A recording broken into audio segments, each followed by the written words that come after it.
Well, as we all know, it's been over a year since the COVID-19 pandemic caused a lot of the shutdowns and the restrictions that we are still walking through. We also know that church online is a supplement and not a substitute. So the question is, what can we do to encourage people to re-engage us in person? So today on Practical Church Planting, we're going to give you 6 ways of things you can do to encourage people to rejoin you in person.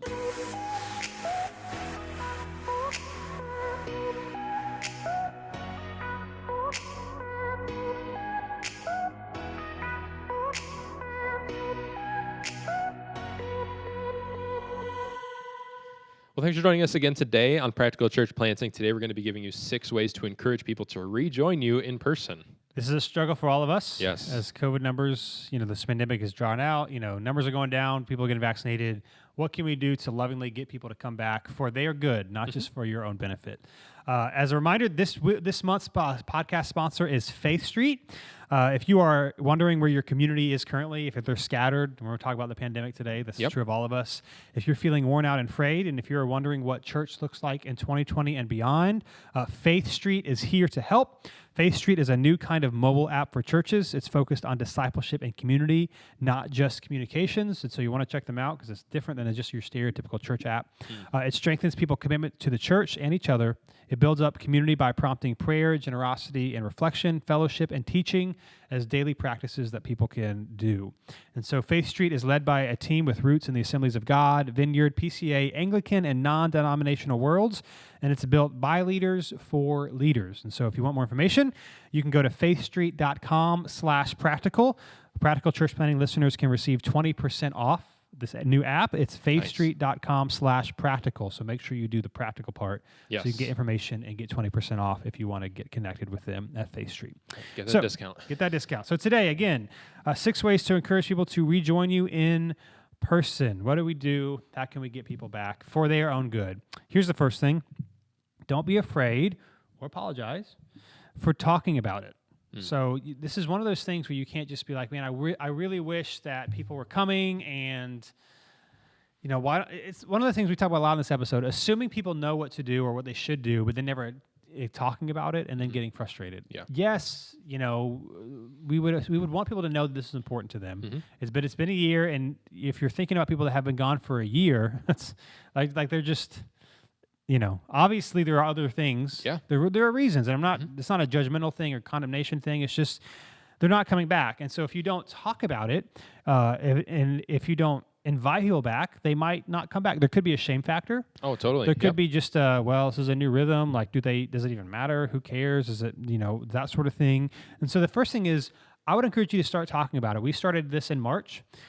During our Next Steps time, this was, and we'll talk about this in some other points, but like leading up to Easter, we've been saying, hey, we would love to see, if you're watching online, we'd love to see you this Easter in person. Yep.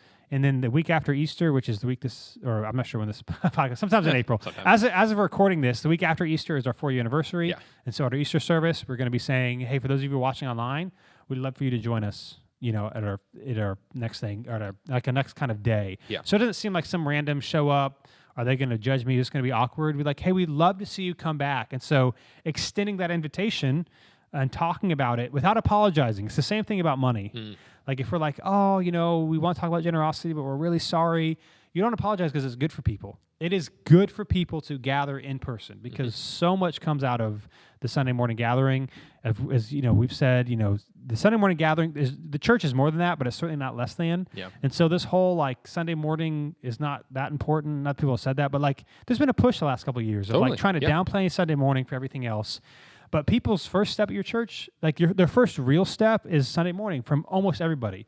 If they're going to give, if they're going to serve, if they're going to get connected, if they're going to join a group, they're not going to do any of those things until they come on a Sunday morning. Yep. And it's just natural. People's relationships are being built. You see people time and time again. So friendships are being built. So all that to say, don't be afraid to talk about it. Start inviting people back. Yeah, I think this, I think it really, I think we put more fear, when talking about apologizing for it, in what we say than, I think we're more afraid of how people will interpret it than what they actually will. In other words, so when we're saying, we've been saying the past few weeks, we want you to come back in person for Easter. And we're saying come back in person. We're not saying but if you can't, you can watch online. Like we're just saying, those of you that are watching online, we would love to invite you to join us for Easter. But if we were to say, we'd love for you to join us for Easter, however, we understand that there are certain people that can't, which is true. Like we know specifically, there are certain people that because of medical issues haven't been able to get vaccinated, things like that, they can't come. And that's fine, but they know that. So we don't need to give this blanket apology for everybody. But if you say it in a and I don't think most people would, but in a kind of beating up way of like, you've been home for all this time and you really need to get back, and say it in kind of a more desperate Even way. if you're thinking it. Oh, totally. Yeah. No, that's a different story. But if you say it in more of like either a desperate way of like, we really need people here, or in like a kind of condemning way, then you're going to get people of kind of misinterpreting what you mean. But if you're just saying this is just a matter of fact thing, we want you to join us at this time. End of story. Like that's it. I think that the fear that we have of people of misinterpreting it is more in our heads than anything else. I think most people hear that. Whether they do it or not is a different story, but they'll at least understand we understand you want us there. That's a good point. Don't have any caveats. Yeah. People that can't come know they can't. And honestly, the people that have been consistent about this, they're probably not going to feel judged because they know. Yeah. The people that might get defensive are the people that don't have a reason to. Yeah. So it's true. like, that's okay that you don't want to offend people, but it's like, what are you worried about? You want good for them. So saying things like, we would love all of you to join us. And that's it. Yeah. You don't need to say unless X, Y, and Z. People get it. But the vast majority of people, especially as vaccines are coming out, numbers coming down, this is just important. What we do, the church is important, so don't be apologized. And people will do what you tell them to do a lot of times. I'll just like, it's just, I don't know if we mentioned this. A recent example of this is we have a bunch of T-shirts that we've made throughout the years, and we got some stickers and some like these wooden keychains that had New City Church. They're kind of cool. But for like the past 6 months in our serve team room, we were like, hey, if you want to, like the people that were serving, whatever, we've got some various sizes left.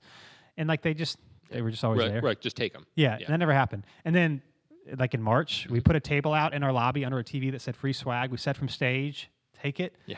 All of the shirts were gone. Yeah, one day. Like we ordered like 50, bumper sticker things. 30 of those were taken. Like they were just gone because we just told everybody, and although you kind of assume, we've said from time to time, hey, there's some shirts back there to people.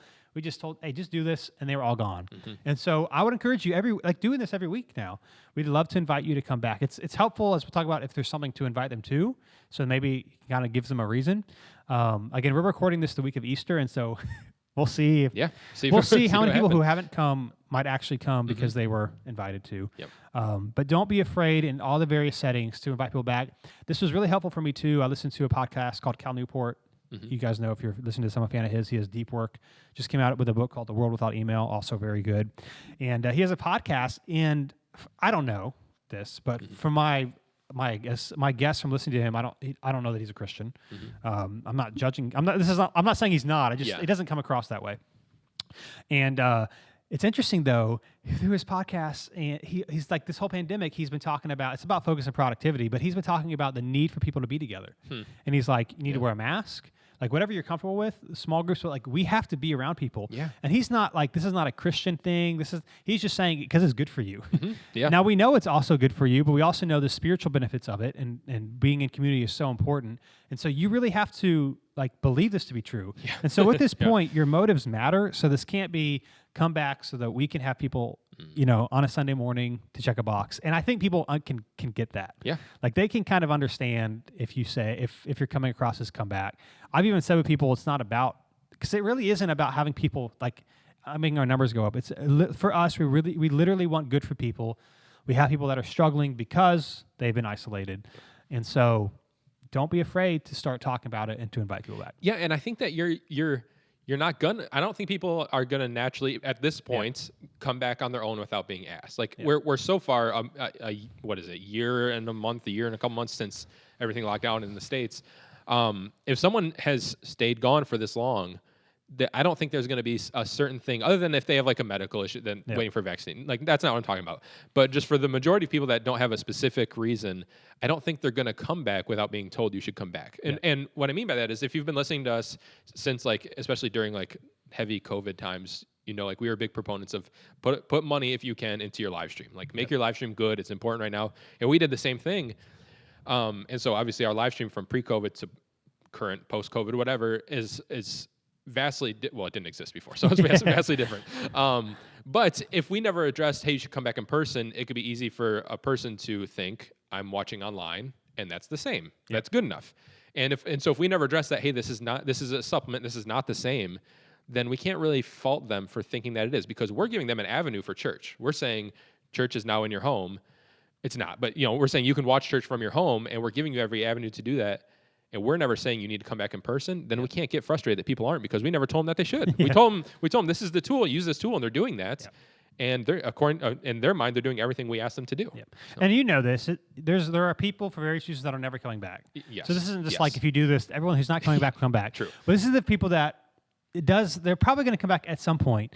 And you know this, I'm sure through your conversations, you've had those people who said they don't give you a date, and they're just never coming back. Yep. Like they don't know when they're coming back. We've had people who, again, I know this is kind of contentious based on where you live. We've had people who have had both vaccine doses over 14 days. They're young and they're healthy, and they're still not back. Yeah. And they're like, they'll come back at some point. Sure. And so having those conversations, but just inviting people, being like, we do want you to be here. If you don't have a plan, well, let's help you make a plan. Yeah. So don't be afraid to talk about it. Number 2, encourage others to invite people back. So this is helpful if it's not just on you as maybe the lead pastor, but staff, community group leaders, friends. So I would encourage you to start having conversations to say, hey, if you enjoy this, would you, as you talk with other people who may not be here, would you just, if it comes up in conversation, encourage them to come back in person, because it's important if you think it's important. And so you can do this again through, if you have, small groups or community groups, you could encourage your community group leaders to share this with their group.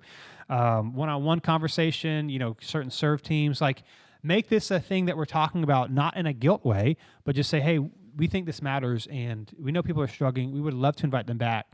Would you mind in your conversations, just talking about it as well, so it's not just they're hearing it from one person, from the pastor, who, of course, is going to say that. Yeah, I mean, this COVID is the new, like, it's like now in the list of things that you don't talk about with people that you don't want to. It's like you don't talk about religion or politics or COVID. Like you don't want to tell someone that they should, or imply or anything that they should do something different than they're doing, just because everyone has. Even if you're not someone who feels strongly about it, everyone knows people who feel super strongly about it, and you don't want to like accidentally say the wrong thing. And so I think a lot of people's default is just not saying anything, especially if they're not super strong in one camp or the other, like people that are pretty in the middle. And so telling them that, hey, you should say something, not in a mean way, like just like the first point, like in a loving way. But if you have people you care about who were friends at the church, it's good to say, I miss seeing you. Yeah. Like people want to hear that, and that's a good thing. And honestly, like if someone's gone this entire time and no one's reached out to them, like I wouldn't go back to church. I wouldn't go back to that church either. If no one, I mean, granted, a lot of it's on the person. Obviously, it's not like on everyone else has to reach out to them, and they don't have any responsibility to reach out themselves. But man, if you're like involved in a church before and then gone for a year, even though the church is meeting and no one ever reached out, that would stink. Like that would be unfortunate. And so encourage people. Like if you have friends that haven't come, tell them you miss them. Like be honest, because you do, and there's nothing wrong with hiding it. So yeah.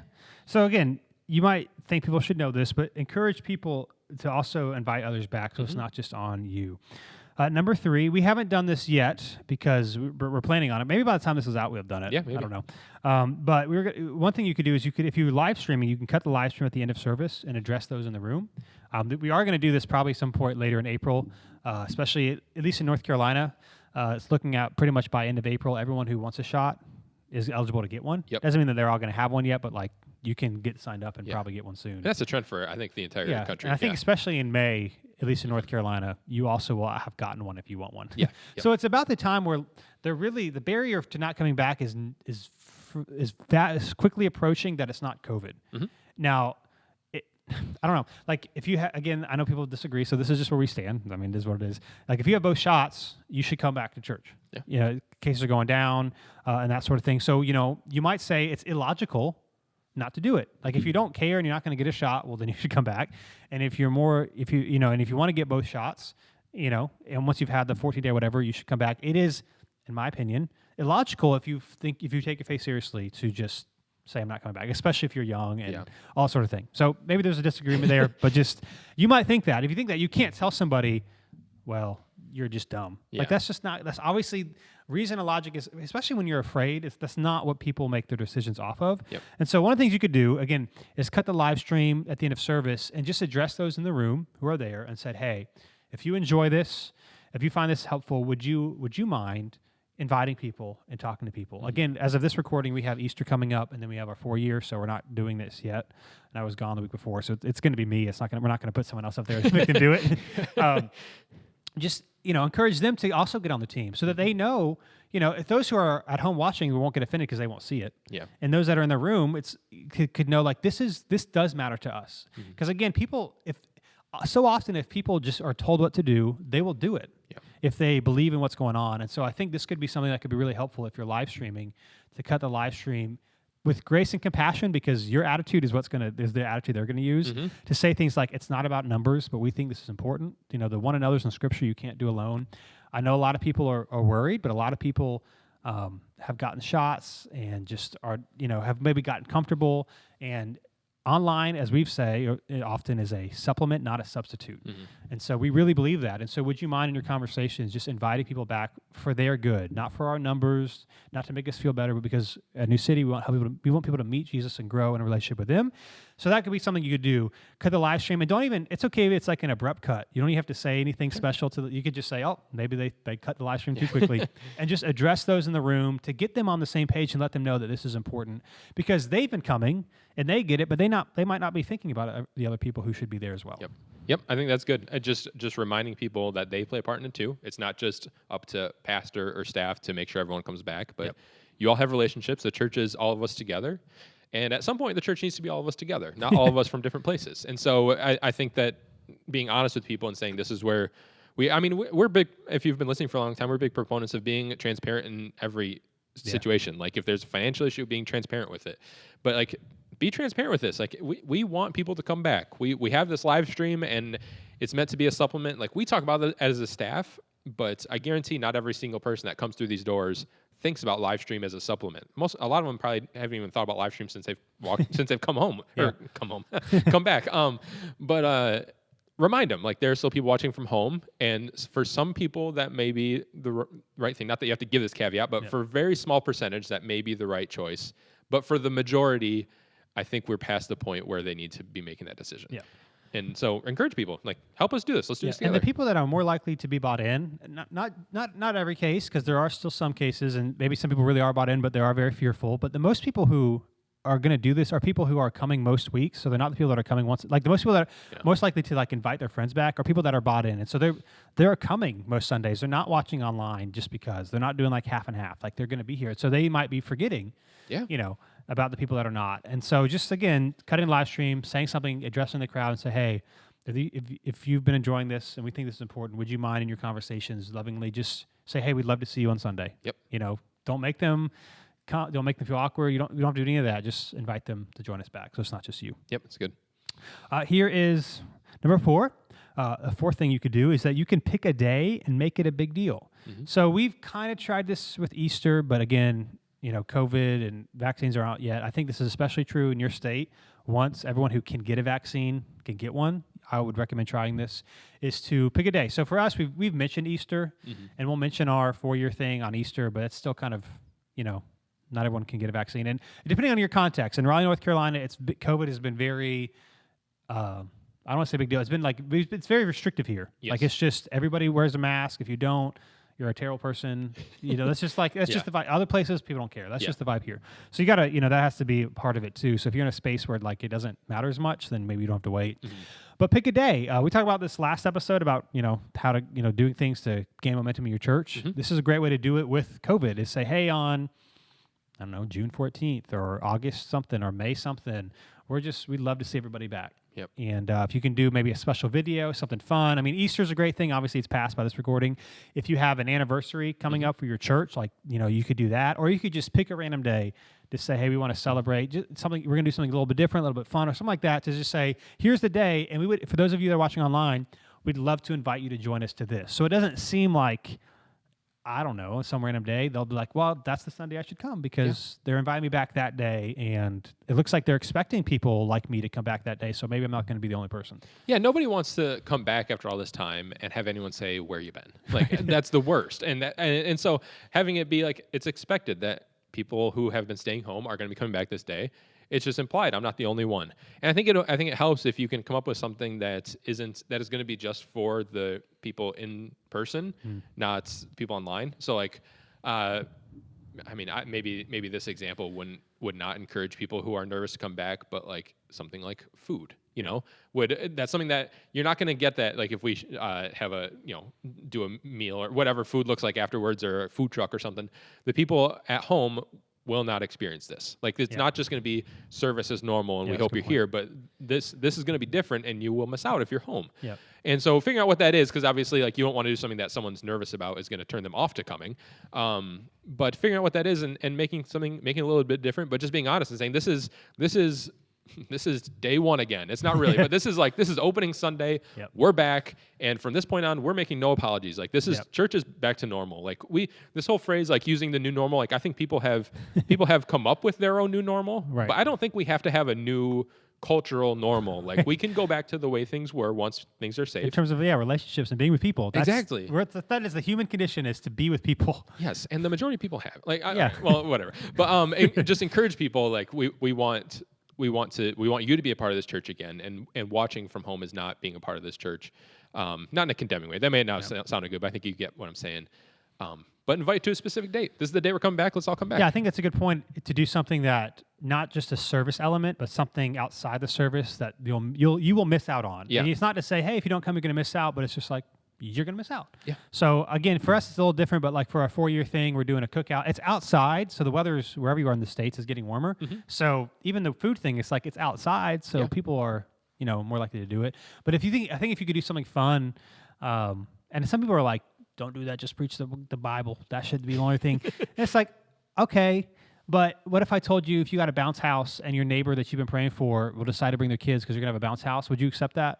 You would. Yeah. Like, obviously it's not happening every week, but just a fun way to engage with people, maybe doing a cookout or something, but make it a big day. Just invite everyone back. Again, depending on where you are, especially if you really want to push this, I might recommend waiting until everyone who can get a shot has gotten a shot. Yeah, and it's like a couple weeks or whatever after that. Yeah. So like, let's just say North Carolina, May 1st. I don't think it'll be this quick, but everyone who actually wants a shot could have gotten one. Mm-hmm. Well, then June 1st would be the first time. Like, so we're going to do something like this in the fall, because summer can be kind of hit or miss. Although who knows anymore? Yeah.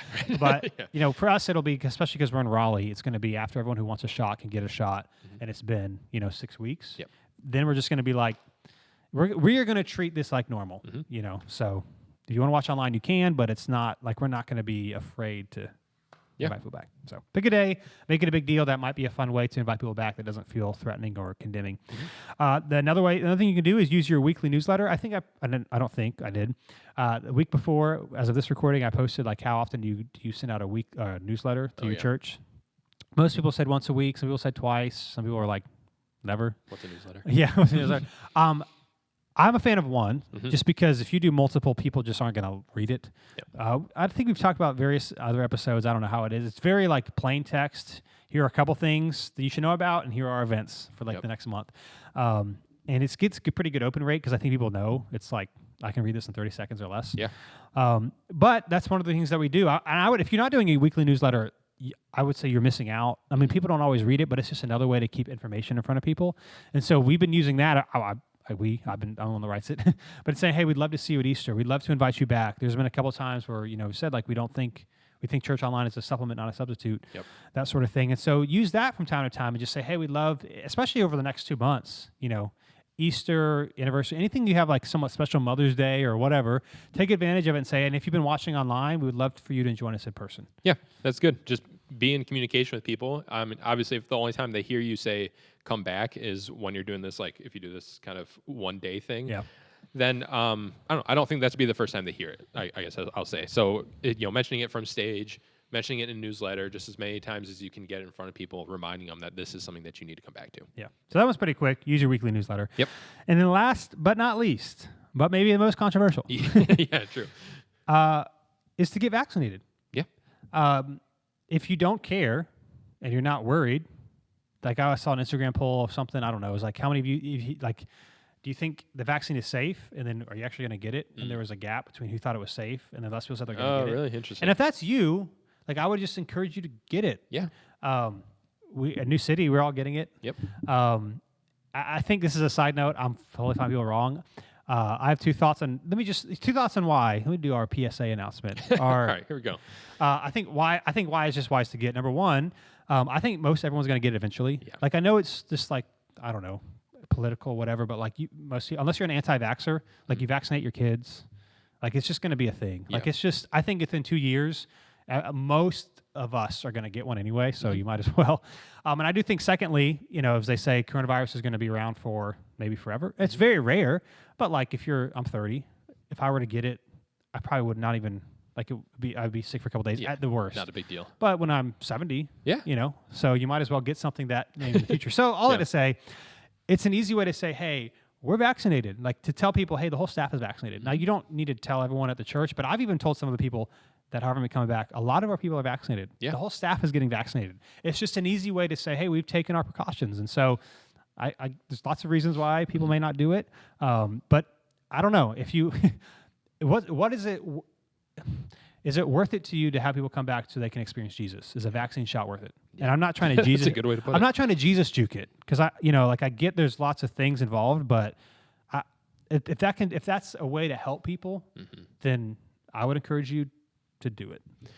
Yeah, I think this goes back to if you've been listening for a while, around the times when places were able to start reopening, whenever that was, June or something like that. We did a few episodes back then of like what it looks like to reopen, and there are things that we talked about then that even if you, regardless of your thoughts of all this, that are just loving things to do. Like at the time it was, I don't remember what all we talked about, like putting hand sanitizer out, asking people to wear masks, things like that. And it just shows that you take it seriously, because I think a common thing among people that aren't coming back without a legitimate reason, like that are just haven't come back, is they assume churches don't take it seriously. And so this is a way to show that, like, no, we want you to come back. Like, we're not apologizing for wanting you to come back, but we acknowledge that this is a real thing and we do take it seriously. And so this is just one of those things where I think it'll, I mean, obviously, like, there's a whole conversation of like, it's loving because obviously you're not going to like pass it to someone who's sick, who's more at risk. But like if we're just talking strictly from a church aspect of getting people to rejoin you, I think it's a huge deal. It shows people that you do take it seriously, that you care about them. You're not inviting them back when you're not, like it would be tough to say, I'm not getting the vaccine, but I want you to come and spend time with me, if they're nervous about it. If they're nervous about it, yeah. And I want to say, like, if that's you and you're like, I'm not getting a vaccine, and you have your reasons for it, that's okay. But this episode is about encouraging people to rejoin you. This is just something that would encourage it. Exactly. Yeah, we're not trying to like make a stance of like vaccine versus no vaccine. Right. But like, Do what you want. If this is something that you're trying to do and you decide not to get it, just know that may be a hindrance. That may be something that makes it a little bit tougher for you. Yeah. So. Yeah, that's a good point. Again, this is not. I get people are have different opinions on it. I don't know. I feel like we try to be pretty restrictive. I'll just be honest now. Like I've been very. For the whole time, I feel like I've been pretty consistent in terms of like I'll be doing things, like I look at the numbers, whatever. I know people disagree. I don't like personally. I would go without the vaccine. I would do anything without the vaccine. Sure. Even like right now, I would, because of my age, my health. Like I think, but I'm getting it not because I'm better than. It's a step for people to feel more comfortable, and they might come back. And so in your conversations with people saying, hey, I'm vaccinated, it could help. Maybe it won't, but that's just one thing you could try. Yep. So that's good. Those are 6 ways to encourage people to rejoin you in person. I just want to say, I know it's been tough. I know one of my biggest discouragements is like feeling like we're trying all these things and people are just like, not coming back. And so there can be a sense of like, does this even matter? Yeah. So I just want to encourage you to keep trying, keep innovating, keep being faithful. We're grateful that you guys are listening and what you're doing. So speaking of, if you want some help in what you're doing, again, faithstreet.com/practical to get a devotional guide and an app in the hands of your church and your people to help them see Jesus, especially in a world where we're not all back together again. Yep. faithstreet.com/practical. And thanks for listening. We'll be with you next time on Practical Church Planting.